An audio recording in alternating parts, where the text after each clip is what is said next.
So இந்த ரெய்டில் வந்து கைப்பற்றப்பட்ட ஆவணங்கள் வந்து அப்போது பெரிய சர்ச்சையாக இருந்தது. அதுக்கு வருமான வரித்துறையே விளக்கம் கொடுத்தது. நாங்கள் எவ்வளோ எடுத்திருக்கோம்னு கொஞ்சம் வெளில சொன்னாங்க. அப்போ இருக்கும்போது அவங்க சொன்னது வந்து அந்த வருஷம் வந்து அவர் கணக்கு காட்டினது வந்து 35 கோடி வருமானம் இருக்கிறதா காமிச்சார். ஆனால் அவர் வந்து 15 கோடி வந்து காமிக்கல. ஆக்சுவலாக அந்த வருமானம் டேலி ஆகலை. திடீர்னுலாம் யாருமே போக மாட்டாங்க ரைடு. அவங்களுக்கு குறைஞ்சபட்சம் அவங்களுக்கு வந்து ஏதாவது ஒரு நம்பகமான தகவல் இருக்குது.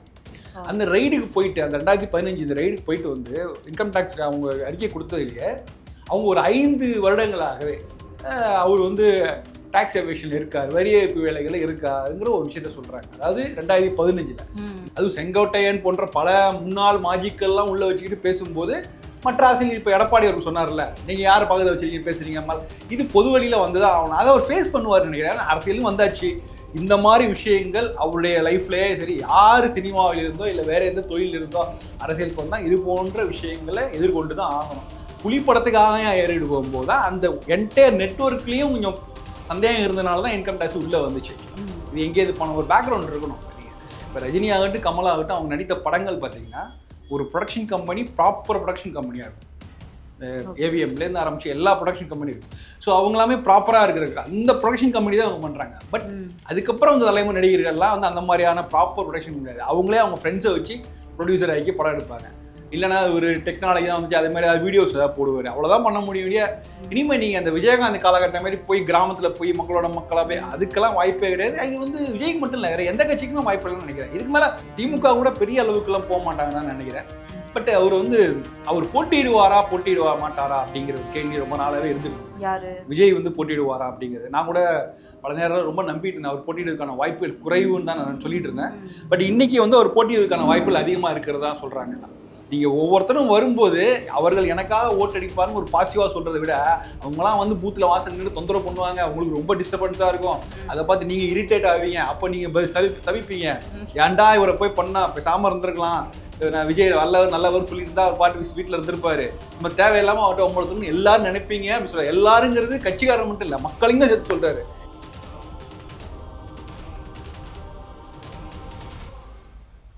நிம்மதி ப்ராப்பர்ட்டி மேனேஜ்மெண்ட். கான்டாக்ட் 7667008999. நலம் தரும் நல்லார் சித்த மருத்துவமனை. இதய நோய், சர்க்கரை நோய், பக்கவாதம், சிறுநீரக பிரச்சனை, தண்டுவடம் மற்றும் மூட்டு பிரச்சனைகளுக்கு மிகச்சிறந்த மருத்துவமனை.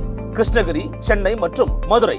தொடர்புக்கு 8807666117 மற்றும் 8807666118. ஃபோர்த் எஸ்டேட் தமிழ் நேயர்களுக்கு வணக்கம். இன்றைய நேர்காணலில் நம்மோடு இணைந்திருக்கிறார் அரசியல் விமர்சகர் ராம்கி அவர்கள். வணக்கம் சார். வணக்கம். விஜய் அவர்களுடைய சொத்து வரி தொடர்பான வழக்கு வந்து நீதிமன்றத்தில் இருந்துச்சு. இப்போ அவர் மனு வந்து தள்ளுபடி செஞ்சிருக்காங்க. வருமான வரித்துறையினர் வந்து இவர் வரி ஏய்ப்பு செய்திருக்கிறாரு அப்படின்னு கடந்த காலத்தில் சொல்லியிருந்தாங்க புலிப்படத்தின் தொடர்பாக. இதை நீங்கள் எப்படி பார்க்குறீங்க? ஆக்சுவலாக அது வந்து அவர் வந்து 35 கோடி வருமானம் அந்த வருஷம் 2015-16 அந்த வருஷம் வந்து 35 கோடி வருமானம் காமிச்சிருந்தார். அப்போ ரைடு ஆக்சுவலாக அது ஒரு சின்ன ஃப்ளாஷ்பேக் என்னென்னா, அந்த படம் ரிலீஸ் ஆகுது முதல் நாள் வந்து ரைடு போகிறாங்க. ஸோ அப்போ ரைடு வந்து இவர் வீட்டில் மட்டும் இல்லை, இந்த படத்தில் சம்மந்தப்பட்ட ப்ரொடியூசர்ஸு, நடிகைகள் கூட அவங்க வீட்டில் கூட ரைடுக்கு போனாங்க. என்ன காரணம்னா, இது வந்து வேறு விதமான தவறான வழியில் வந்து பெறப்பட்ட பணத்தை வச்சு இந்த படம் எடுக்கப்படுகிறதுங்கிற மாதிரி ஒரு தகவல் கிடைச்சதுனால ஒரு ரைடுக்கு போகிறாங்க. ஸோ இந்த ரெய்டில் வந்து கைப்பற்றப்பட்ட ஆவணங்கள் வந்து அப்போது பெரிய சர்ச்சையாக இருந்தது. அதுக்கு வருமான வரித்துறையே விளக்கம் கொடுத்தது. நாங்கள் எவ்வளோ எடுத்திருக்கோம்னு கொஞ்சம் வெளில சொன்னாங்க. அப்போ இருக்கும்போது அவங்க சொன்னது வந்து அந்த வருஷம் வந்து அவர் கணக்கு காட்டினது வந்து 35 கோடி வருமானம் இருக்கிறதா அவர் காமிச்சார். ஆனால் அவர் வந்து 15 கோடி வந்து காமிக்கல. ஆக்சுவலாக அந்த வருமானம் டேலி ஆகலை. ஸோ இப்போ அந்த 15 கோடிக்கு தான் வந்து 10% பெனால்ட்டி போட்டு 1 கோடியே 50 லட்சம் 1.5 கோடி ரூபா வந்து பெனால்ட்டி கட்டணும்னு சொல்லிட்டு 2022 தீர்ப்பு வந்தது. ஸோ இப்போ அதை வந்து அப்போ வரும்போது அவர் கட்சி ஆரம்பிக்கல, அப்புறம் அரசியலுக்கு வருவாரா அப்படிங்கிற மாதிரிலாம் தெரியாத நேரம். அந்த நேரத்துலேயே அவர் வந்து திரும்ப கோர்ட்டுக்கு போனார். ஆக்சுவலாக அது வந்து அப்ளைட்னு சொல்லிட்டு தீர்ப்பாயம் அதுக்கே போகலாம். இன்கம் டேக்ஸில் இருக்குது, முன்னாடி சென்ட்ரல் எக்ஸைட்மெண்ட் கமிஷன்லாம் இருக்குது, அதுக்கெல்லாம் போயிருந்தேன்னா அங்கே ஒரு வருஷம் 2 வருஷத்தை தீர்ப்பு வந்து ஒரு சாதகமாகவே கிடச்சிருக்கும். ஒருவேளை அந்த 1,50,000 வந்து இங்கே கட்ட வேணான்னு சொல்லியிருப்பாங்க. ஏன்னா சொல்லலாம், இது வந்து தனிநபர் நடக்கிற சகஜமான விஷயம். அது சினிமாவில் பெரிய பிஸ்னஸ் பர்சனுக்குலாம் நடக்கும். ஆமாங்க, மறந்துட்டாங்க, 15 கோடி டேலி ஆகலை, எங்கேயோ போட்டிருந்தேன், ஸோ அது கணக்கு வரல, இப்போ நான் சேர்த்துக்கிறேன்னு சொல்லி பண்ணிவிட்டு அதுக்கான பெனால்ட்டி கட்டிட்டு போனால் முடிஞ்சு. அதை சொன்னால் கூட அவங்க நேர் பண்ணி அந்த கணக்கை சரி பண்ணியிருப்பாங்க. அப்படி இல்லைன்னா நீங்கள் 1,50,000 கட்டி தான் ஆகணும்னு ஒரு அப்ளைட் தீர்ப்பாயம் வந்து உத்தரவு கொடுத்ததுன்னா அதை கட்டிட்டா அது இன்கம் டேக்ஸ் ஃபால் ஆகிறதே நுங்கப்பாக்கத்திலே முடிஞ்சிட்டு போயிருக்காங்க. அதை ஒரு நீதிமன்றத்துக்கு எடுத்துகிட்டு போனதுனால அது நீதிமன்றனால மீடியாவில் செய்தி வரப்போகுது. இப்போ அது வந்து இல்லை நான் சரியாக இருக்கேன்னு நிரூபிக்கிறதுக்காக பண்ணது. இப்போ இந்த ரெய்டு நடந்தது இல்லை திரும்ப. இப்போ எல்லாருமே ரெய்டுன்னா சாதாரணமாக வந்து இன்கம் டேக்ஸ் ரெய்டு, நான் இன்கம் டேக்ஸ் இப்போ நாள் வேலை பார்த்தங்கிறதுனால அந்த வளாகத்து வேலை பார்த்தங்கிறதுனால திடீர்னுலாம் யாருமே போக மாட்டாங்க ரெய்டுக்கு. அவங்களுக்கு குறைஞ்சபட்சம் அவங்களுக்கு வந்து ஏதாவது ஒரு நம்பகமான தகவல் இருக்கு. அந்த ரெய்டுக்கு போயிட்டு அந்த 2015 இந்த ரெய்டுக்கு போயிட்டு வந்து இன்கம் டேக்ஸ் அவங்க அறிக்கை கொடுத்ததுலேயே அவங்க ஒரு 5 வருடங்களாகவே அவர் வந்து டாக்ஸ் எவேஷன் இருக்கார், வரி ஏய்ப்பு வேலைகள் இருக்காருங்கிற ஒரு விஷயத்த சொல்கிறாங்க. அதாவது 2015 அக்டோபர் 1 அதுக்கு முதல் நாள் நடந்த ரெய்டு ஆக்சுவலாக. அதுக்கு 5 2010 அவர் ஏதோ ஒரு டாக்ஸ் எவேஷனில் இருக்காரு அப்படிங்கிறார். ஸோ அதனால் வந்து ஒரு திடீர்னு ஒன்று எடுத்த விஷயம் கிடையாது. அன்னையிலேருந்து ஏதோ ஒரு தவறு நடந்துட்டு இருக்குங்கிறது அவங்க அதை மோப்பம் பிடிச்சி தான் போகிறாங்க. அதில் மாட்டுது. இது அவர் அன்றைக்கே முடிச்சுட்டாருன்னா பிரச்சனை இருந்திருக்காது. அவரை பொறுத்த வரைக்கும் எவ்வளோ கோடி வாங்கும்போது 1,50,000 பெரிய விஷயம் இல்லை, கட்டி போயிருக்கலாம். இல்லை அதை கணக்கு நேர் பண்ணி வேறு ஏதாவது ரிட்டர்ன் வந்து சப்மிட் பண்ணியிருக்கலாம். பட் அதை ஒரு சேலஞ்சிங் எடுத்து நீதிமன்றம் போனாங்க. இப்போ இன்றைக்கு வந்து அது வரும்போது அது அரசியல் ரீதியாக பின்னடையும். இது போன்ற விஷயங்கள் அன்றாட நிறைய பேர் தனிநபர்கள் ஃபேஸ் பண்ணிட்டு தான் இருக்காங்க. இந்த 1,50,000 1,50,000 மட்டும் இல்லை, 10,50,000 வந்து பெனால்ட்டி கட்டினவங்களாம் இருக்காங்க. ஸோ அது ஒரு பெரிய விஷயமே இல்லை. ஆனால் இவர் வந்து அதை எடுத்துகிட்டு போய் அரசியல் ஆகும்போது இந்த நேரத்தில் அவருக்கு ஒரு பின்னடைவு தானே. இப்போ தான் அவர் பேசினார், ஊழல் சக்திகள்லாம் பேசினார். இப்போ அதனால அது அரசியல் ரீதியாக ஒரு பின்னடைவு. அவர் அதாவது பேசும்போது மற்ற கட்சிகள், அரசியல் கட்சிகள் நிச்சயமாக அதை பாயிண்ட் பண்ணுவாங்க. நீங்கள் மட்டும் ஒழுங்கா அப்படிங்கிற கேள்வி இருக்கும். அதை அவர் ஃபேஸ் பண்ணி தான் ஆகணும். இது வந்து இதை அவாய்ட் பண்ணியிருக்கலாம். அவருக்கு கொடுத்துக்கப்பட்ட ஆலோசனைகள் அது ஒரு தவறான முடிவில் போய் பண்ணார். அதை முன்னாடியே வித்ட்ரா பண்ணியிருக்கலாம். அந்த கேஸ்லாம் கூட நிறைய ஆப்ஷன்லாம் இருந்தது. இந்த கட்சியே வந்து ஒரு பெரிய சிக்கல் என்னென்னு வச்சுக்கலாம். அடிப்படையில் அவங்க பார்த்தீங்கன்னா ஒரு விஷயம் எடுத்து நடந்ததுன்னா உடனே அப்பீலுக்கு போகிறாங்க, உடனே நீதிமன்றத்துக்கு போகிறாங்க. கிட்டத்தட்ட ஓபிஎஸ் ஃபார்மெட்டு தான் இது. ஃபார்மேஸ் எல்லாத்துக்கும் நீதிமன்றத்துக்கு போவார். கிட்டத்தட்ட அந்த வழியில் தான் போகிறாங்க. ஸோ இதனால் பின்னாடினா அவர் அதுதான் எடுத்துக்கிட்டு தான் ஆகணும். ஆனால் திடீர்னு இந்த வழக்கு இப்போ வருவதற்கான காரணம் இல்லை, அதுக்கு நிச்சயமாக அதுக்கு உள்நோக்கம்லாம் நம்ம கற்பிக்கவே முடியாது. ஏன்னா ஏற்கனவே அந்த விசாரணை ஏற்கனவே வந்து விசாரிச்சுட்டு அதை இதுதான் இப்போ வச்சுருந்தாங்க, அதை தள்ளுபடி பண்ண. அதனால் இது நான் வழக்கமாக நடக்கிற முறை தான். இதில் வந்து பெரிய அரசியல் தலையீடு இருக்கிறத நான் பார்க்கல. இது அவர் நினைத்திருந்தால் எப்போயோ சரி செய்திருக்கலாம். அது ஒரு பெரிய விஷயமே இல்லை. அவர் பண்ண இந்த நேரம் அவருக்கு அமைஞ்சதுனால இது ஒரு பின்னடைவாக இருக்கக்கூடிய இது தனிநபர் ரொம்ப இதாக பார்க்கும்போது இது தனிநபர் தான், தனிநபருக்கான பிரச்சனை தான். இன்றைக்கி அவர் அரசியலில் பிரபலமாக இருக்கிறது. அதுவும் இந்த சமீபத்தில் அவர் ஊழல் சக்தியெல்லாம் பேசுறதுனால, அதுவும் செங்கோட்டையன் போன்ற பல முன்னாள் மாஜிக்கெல்லாம் உள்ளே வச்சுக்கிட்டு பேசும்போது மற்ற அரசியல் இப்போ எடப்பாடி அவருக்கு சொன்னார்ல, நீங்கள் யார் பக்கத்தில் வச்சுருக்கீங்க பேசுகிறீங்க, இது பொது வழியில் வந்து தான் ஆகணும். அதை அவர் ஃபேஸ் பண்ணுவார் நினைக்கிறேன். அரசியலும் வந்தாச்சு. இந்த மாதிரி விஷயங்கள் அவருடைய லைஃப்லேயே சரி, யார் சினிமாவில் இருந்தோ இல்லை வேறு எந்த தொழில் இருந்தோ அரசியலுக்கு வந்தால் இது போன்ற விஷயங்களை எதிர்கொண்டு தான் ஆகணும். அது பண்ணி தான் ஆப்பார். இன்றையக்கான ஒரு பரபரப்பான செய்தியாக இருக்கும் முடிய நாளைக்கு இதில் ஒன்றும் பெரிய நிற்காதுன்னு நான் பார்க்குறேன். இதே போல் இப்போ 96 காலகட்டத்தில் ரஜினி அவர்கள் வந்து தேர்தலுக்கு வரப்போகிறாரு அப்படின்ற மாதிரி சில பேச்சுகள்லாம் போச்சு. அவருடைய நடவடிக்கை அப்படி தான் இருந்தது. அந்த காலகட்டத்தில் ஜெயலலிதா விசஸ் ரஜினிகாந்த்லாம் போயிட்டு இருந்துச்சு.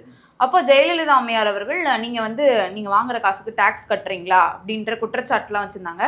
அதை வந்து ரஜினிகாந்த் அவர்கள் எப்படி வந்து ஃபேஸ் பண்ணார்? அது அவரே சொல்லியிருக்காரு. ஆமாம், நாங்கள் கருப்பணம் வாங்கினது உண்மைதான் அப்படிங்கிறாரு. 98 அவர் ஓப்பனாக சொன்னார். அது என்னென்னா, நீங்கள் அந்த 96 காலகட்டம் ரொம்ப முக்கியமான விஷயம். அப்போ வந்து ஒரு ப. சிதம்பரம் ஒரு நிதியமைச்சராக இருக்கும்போது ஒரு ஸ்கீம் கொடுத்தாரு. வாலண்டியராக நீங்கள் வந்து ரிட்டர்ன் சப்மிட் பண்ணலாம். நான் வந்து மத்திய அரசு பணியில் சென்ட்ரல் எக்ஸைஸில் சில காலம் ஒர்க் பண்ணிட்டு இருந்தேன். அங்கேயும் வந்து அதை அமல்படுத்தினாங்க. இன்கம் டேக்ஸில் இதை முதல்ல கொண்டு வந்து அதை சக்ஸஸ்ஃபுல்லாக ஆனதுக்கப்புறம் சென்ட்ரல் எக்ஸைஸ் கஸ்டம்ஸ்லேயே கொண்டு வந்தாங்க. அது என்ன அடிப்படையில்னா, இப்போ நீங்கள் உங்கள் இன்கம் டேக்ஸ் பேலன்ஸ் வச்சுருக்கீங்க, 1 கோடி ரூபா நீங்கள் வந்து இன்கம் டேக்ஸ் கட்டலை, உங்களுக்கு பெனால்ட்டி வந்து போட்டுகிட்டே இருக்காங்க, 10,000 20,000 போட்டுட்டு இருக்காங்கன்னு வச்சுக்கலாம். நீங்கள் போயிட்டு நாளை இவ்வளோ தான் கட்ட முடியும் அப்படின்னு சொன்னால் பாதி 50% நீங்கள் 10,000 உங்களுக்கு பெனால்ட்டி கட்ட வேண்டியதுன்னா 5,000 நீங்கள் 5,000 மட்டும் கட்ட 5,000 கட்ட வேணாம் அப்படிங்கிற ஒரு ஸ்கீம் கொண்டு வந்தார். ப. சிதம்பரம் தான் கொண்டு வந்தார். அது 96 அவர் வந்து ஃபினான்ஸ் மினிஸ்டராக வந்தபோது அப்போ பார்த்தீங்கன்னா நிறைய பேர் அது வரைக்கும் கருப்பு பணம் வாங்கிட்டு இருந்தவங்களே என்ன பண்ணாங்க, சரி பாதி தானே போகுது அப்படின்னு சொல்லி முன் வந்து எல்லாருமே வந்து அது முக்கியமாக சினிமாக்காரங்க பாலிவுட்ல பிரபலங்கள் நிறைய பேர் வந்து அதை சப்மிட் பண்ணி அது கிளியரன்ஸ் வாங்கிட்டு போனாங்க. அது பெரிய சக்ஸஸ்ஃபுல்லாக இருந்துச்சு. அதையே வந்து சென்ட்ரல் எக்ஸைஸ் கஸ்டம்ஸ்க்குலாம் எக்ஸ்பிளைன் பண்ணாங்க. அதில் நான் இருந்தேங்கனால சொல்கிறேன். அதில் என்னன்னா சென்ட்ரல் எக்ஸைஸ் ஒரு கம்பெனி வந்து central exercise customs duty cut அவங்களுக்கு வந்து பெனால்ட்டி கட்டாமல் 1 லட்ச ரூபா பேலன்ஸ் வச்சுருக்காங்கன்னா 50,000 வந்து கட்டினா போதும், 50,000 ஃப்ரீ பண்ணி அந்த கேஸ் இது பண்ணுறாங்க. ஸோ இந்த ஸ்கீம் இருந்தது அப்போ அதனால அந்த 96 எண்டில் 98, 99 காலத்தில் வந்து பெரும்பாலான பிரபல நடிகர்கள் முக்கியமாக அரசியல் இன்வால்வ் ஆன பல நடிகர்கள் என்ன பண்ணாங்க, இதை கிளியர் பண்ணாங்க. ஸோ அதுக்கு எல்லாமே தேங்க்ஸ் டு ப. சிதம்பரம் தான் சொல்லணும். அதனால அதுக்கப்புறம் அதுக்கு முன்னாடி வரைக்கும் இந்த பெரிய சர்ச்சை இருந்தது. 90s ஆரம்பத்துல பல ஆர்டிகல். இப்போ அது அந்த இப்போ அதுக்கான வாய்ப்பே கிடையாது.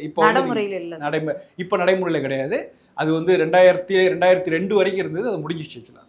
அவர் பீரியட்ல முடிஞ்சிச்சு. அதுக்கப்புறம் வாஜ்பாய் கவர்மெண்ட் வந்த பிறகு அதெல்லாம் இல்லை. ஸோ இப்போ 2000 கடந்த 20-25 வருடங்களாக பெரும்பாலான நடிகர்கள் செக்ல தான் வாங்குறாங்க. பெரிய ஒரு அளவுக்கு ஹை ப்ரொஃபைலில் உள்ள நடிகர்கள் எந்த சர்ச்சையிலையும் சிக்க வேணாம்னு நினைக்கிறவங்க செக்கில் தான் வாங்குறாங்க. அதில் அவங்கள வந்து ரொம்ப நீங்கள் வந்து பண்ணவே முடியாது ஆக்சுவலாக. இது ரொம்ப ரேரஸ்ட் சினாரியோ தான். அவர் ஏன் அது பண்ணாருன்னா அங்கே தான் திரும்ப வர. ஏன் அந்த புலிக்காக அவர் பல படங்கள் பண்ணியிருக்காரு. புலி படத்துக்காக ஏன் ஏறிட்டு போகும்போது தான் அந்த என்டையர் நெட்வொர்க்லேயும் கொஞ்சம் சந்தேகம் இருந்தனால தான் இன்கம் டேக்ஸ் உள்ளே வந்துச்சு ஆக்சுவலாக. இது எங்கே இது பண்ண ஒரு பேக்ரவுண்ட் இருக்கணும். இப்போ நீங்கள் இப்போ ரஜினி ஆகட்டும் கமல் ஆகட்டும் அவங்க நடித்த படங்கள் பார்த்தீங்கன்னா ஒரு ப்ரொடக்ஷன் கம்பெனி ப்ராப்பர் ப்ரொடக்ஷன் கம்பெனியாக இருக்கும். ஏவிஎம்லேருந்து ஆரம்பிச்சு எல்லா ப்ரொடக்ஷன் கம்பெனி இருக்கும். ஸோ அவங்களாமே ப்ராப்பராக இருக்கிற அந்த ப்ரொடக்ஷன் கம்பெனி தான் அவங்க பண்ணுறாங்க. பட் அதுக்கப்புறம் இந்த தலைமை நடிகர்கள்லாம் வந்து அந்த மாதிரியான ப்ராப்பர் ப்ரொடக்ஷன் கிடையாது. அவங்களே அவங்க ஃப்ரெண்ட்ஸை வச்சு ப்ரொடியூசர் ஆக்கி படம் எடுப்பாங்க. அதை ஒரு ரூமை போட்டு ஆஃபீஸை போட்டு படம் எடுத்துகிட்டு அந்த ரூமை காலி பண்ணிட்டு போயிடுவாங்க. ஸோ அது மாதிரிலாம் அந்த மாதிரிலாம் பண்ணும்போது சிக்கல்லாம் வரும். ஸோ அந்த மாதிரி சிக்கல் அது ஒன்று தான். அதுக்கு முன்னாடி இந்த படம் புலிக்கு முன்னாடியே பல முக்கியமான பேனர்லாம் நடிச்சிருக்காரு. அதிலலாம் ஒன்றும் பெரிய சிக்கல் வந்ததில்லை. இதுக்கு வந்ததுன்னா அந்த படத்தை ஒட்டி உள்ள இந்த விஷயங்கள் தான். நீங்கள் ரெண்டு இன்கம் டேக்ஸ் வந்து ரெய்டு போகாத எல்லா நடிகர்களுக்குமே இன்கம் டேக்ஸ் ரெய்டு போயிருக்காங்க எல்லாரும். ஸோ அது குறைந்த ஏதாவது ஒரு நியூஸ் இருந்துன்னா அவங்க கண்டிப்பாக போகாதவங்க அதுக்கப்புறம் அவங்க போய் அதை செட்டில் பண்ணி சரி பண்ணிட்டுருவாங்க. இது வந்து இன்கம் டேக்ஸ் வளாகத்துக்குள்ளே நடக்கிற விஷயங்கள் தான் இது. இதில் நிச்சயமாக யாருடைய கணக்கை எடுத்து சரி பண்ணாலும் அது டேலி ஆகாது. எப்படி இருந்தாலும் ஒரு நெருடு இருக்க தான் செய்யும். இங்கே இப்போ நிறைய பிரச்சனைகள் வந்ததுனால இதில் வந்து பெரிய அரசியல் உள்நோக்கம் இருக்கிறதா நான் பார்க்கல. ரெண்டாவது இவர் ஒருத்தர் தான் வந்து நான் ரசிகர் மன்றத்துக்கு நான் செலவு பண்ணுறேன்னு சொல்கிறாரு. அது ஏன் ரசிகர்களுக்கு செலவு பண்ணும்? என்ன நடிகர்கள் இது மாதிரிலாம் பண்ணது கிடையாது. நீங்களே உங்களுடைய சம்பளத்தில் ஒரு பகுதியை ரசிகர் மன்றத்துக்கு கொடுத்து நீங்களே எல்லாம் பண்ணுற. இது வந்து ஒரு 20 வருஷம் முன்னாடி ரொம்ப பாப்புலராக இருந்தது. என்னென்னா ரசிகர் மன்ற சார்பாக பல தியேட்டர்ஸில் டிக்கெட்டை பிளாக் பண்ணி எல்லா வேலையும் பண்ணாங்க. அதுக்கு முன்னாடி இந்த ஜென்ரேஷன்லாம் அதெல்லாம் பண்ணது கிடையாது. ஸோ இந்த ஜென்ரேஷனுக்கு வந்து அந்த ஓப்பனிங்கில் நிற்கணுங்கிறதுக்காக சில வேலைகள்லாம் செய்ய வேண்டியது. அதுக்கு வந்து பைசாலாம் கொடுத்து பண்ணாங்க. ஸோ இது அதெல்லாம் அவாய்ட் பண்ணியிருக்கலாம். இப்போ இன்றைக்கி அவர் அரசியல் கட்சி ஆடுற பிறகு அவருக்கு ஒரு பெரிய பின்னடைவாக இருக்க வழியா. இது பல கட்சிகளில் பல அரசியல் நடிகர்கள் இன்னும் செஞ்சிட்டு இருக்க விஷயம் தான். இதை அவர் அவாய்ட் பண்ணியிருக்கலாம். இதை ஈஸியாக பண்ணி இதுக்கப்புறம் கூட செட்டில்மெண்ட் பண்ணி இந்த 1.5 கோடியோங்கிறத கட்டியிருக்கலாம். கட்டிட்டு அவர் கொஞ்சம் நிம்மதியாக வெளில வந்திருக்கலாம். அதுக்கு அவருக்கு சரியான ஆலோசனை யாரும் சொல்லணும்னு நினைக்கிறேன். சார், இப்போ தேர்தல் நெருங்குவதற்கு இன்னும் முழுசா 2 மாதம் இல்லை அப்படின்னு தான் சொல்லணும். இதற்கு மேல விஜய் அவர்கள் வந்து களத்துல இறங்கி சுற்றுப்பயணம் மேற்கொண்டா கூட 234 தொகுதிகளையும் கவர் பண்ண முடியாது. இப்போ எப்ப அவர் இறங்கி வந்து சுற்றுப்பயணத்தை மேற்கொண்டு பிரச்சாரத்தை வந்து பண்ண போறாரு? இல்லை, இதுக்கு மேலே வாய்ப்பு இல்லை. நீங்கள் இப்போ என்ன இப்போ பிரேமலதா சொன்னாங்கல்ல, இந்த வாக்காளர் இது ரிலீஸ் ஆனோடனே ஃபைனல் டாப்ட் வந்தோடனே நாங்கள் கூட்டணி பற்றி அறிவு பண்ணோம். அதுதான் டெட்லைன் ஆக்சுவலாக. February 18, 19 இதில் வந்து எல்லாமே ஃபெயில் ஆகிடும். அதுக்கு முன்னாடி நீங்கள் ஏதாவது வந்து சுற்றுப்பயணம் பண்ணால் தான். அதுக்கப்புறம் வந்து எலெக்ஷன் கமிஷனில் அனௌன்ஸ்மெண்ட்லாம் வந்துட்டுனா அது சேனலைஸ் ஆகிடும். அதுக்கப்புறம் நீங்கள் வந்து எலெக்ஷன் கமிஷனோட கட்டுப்பாட்டை மீறி நீங்கள் அந்த அளவுக்குலாம் ரொம்ப ஃப்ரீக்வெண்ட்டாலாம் போக முடியாது. இப்போ பிரச்சாரத்துக்கு கூட விஜய் அவர்கள் வர பிரச்சாரத்துக்கு ரொம்பலாம் பண்ண முடியாது. நீங்கள் வேணால் ஒரு முக்கியமான நகரங்களில் பண்ணலாம். இல்லைனா ஒரு டெக்னாலஜி தான் வந்துச்சு, அதே மாதிரி அது வீடியோஸ் ஏதாவது போடுவார், அவ்வளோதான் பண்ண முடியும்.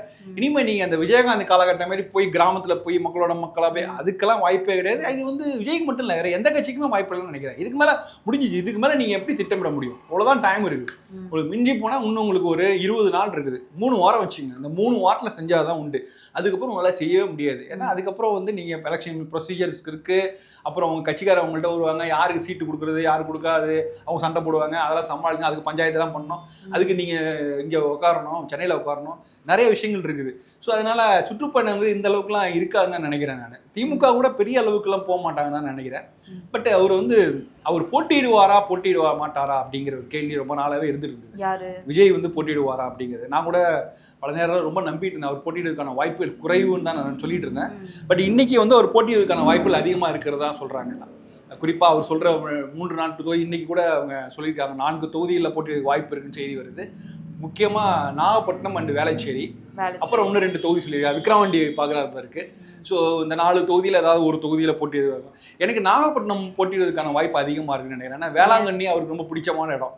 ஸோ அதனால வேளாங்கண்ணி அங்கே வர்றதுனால ஒரு நாகப்பட்டினத்தில் போட்டியிடுறதுக்கு வாய்ப்பு அதிகமாக இருக்குது. அதை விட்டால் வேளச்சேரிக்கு வாய்ப்பு இருக்குது. ஏன்னா நகரங்களில் போட்டியிடுவதா கொஞ்சம் சேஃப் பெட்.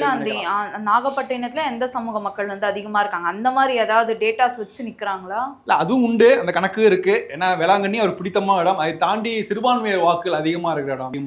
ரெண்டாவது அவருக்கு அந்த மீனவர் சமூகம் ஓட்டு வந்து ரொம்ப ஸ்ட்ராங் ஆக்சுவலாக. ஜெயலலிதா இருந்த வரைக்கும் அவங்களுக்கு ஸ்ட்ராங்காக இருந்தது. அதுவும் நாகப்பட்டினம் எல்லையோர கடற்கரையோர கிராமங்கள்லாம் வந்து விஜய்க்கு பெரிய சப்போர்ட் இருக்குது. ஸோ அதையெல்லாம் வச்சு பார்க்கும்போது அவருக்கு ரொம்ப கம்ஃபர்டபுளாக இருக்குது. ரெண்டாவது விஜய் வந்து எந்த தொகுதியில் இருந்தாலும் ஜெயிச்சிடுவார், அதுல இருந்து சந்தேகமும் கிடையாது.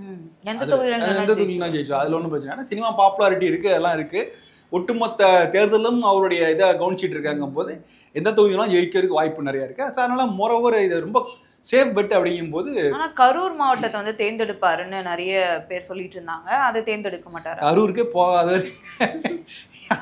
ஐயோ அதுக்கெல்லாம் வாய்ப்பே கிடையாது. ஒரு தடவை கூட ஒரு ஆளை கரூருக்கு போக முடியாது.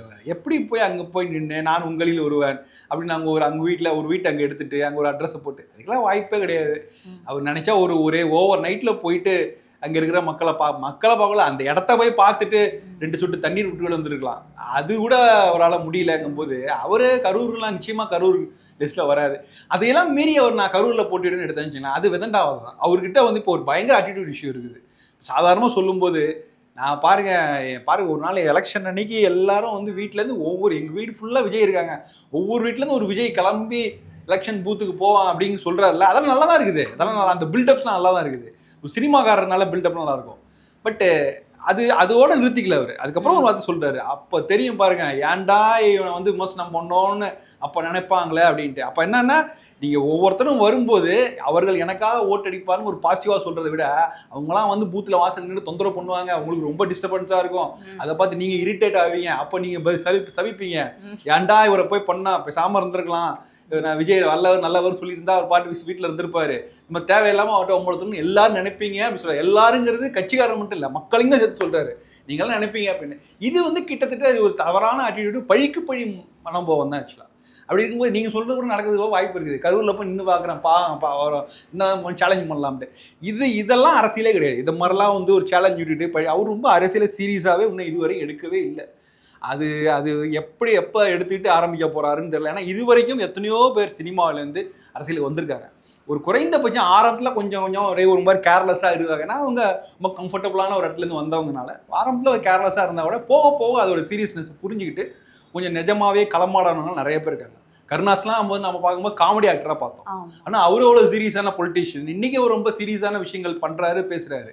ஸோ அதுமாதிரி நம்ம பார்க்கும்போது ஆரம்பத்தில் வந்து ரொம்ப அண்டர் எஸ்டிமேட் பண்ணாலும் போக அவங்க எவ்வளோ ரொம்ப அரசியலை ரொம்ப சீரியஸாக எடுத்துக்கிறாங்கன்னு நமக்கு நல்லா தெரியுது. ஸோ ஆனால் இவர் இது வரைக்கும் 3 வருஷம் கம்ப்ளீட் பண்ணிட்டார். கட்சி ஆரம்பிச்சிட்டாரு, அரசியல் இல்லை கட்சி ஆரம்பிச்சிட்டாரு. இது வரைக்கும் ஒன்றும் பெருசாக நம்பிக்கை கொடுக்குற மாதிரி எதுவும் இல்லை. சரிங்க சார், என்ன நடக்குதுன்றதை பொறுத்து வந்து பார்க்கலாம். பல்வேறு கருத்துக்களை பகிர்ந்தமைக்கு நன்றி சார்.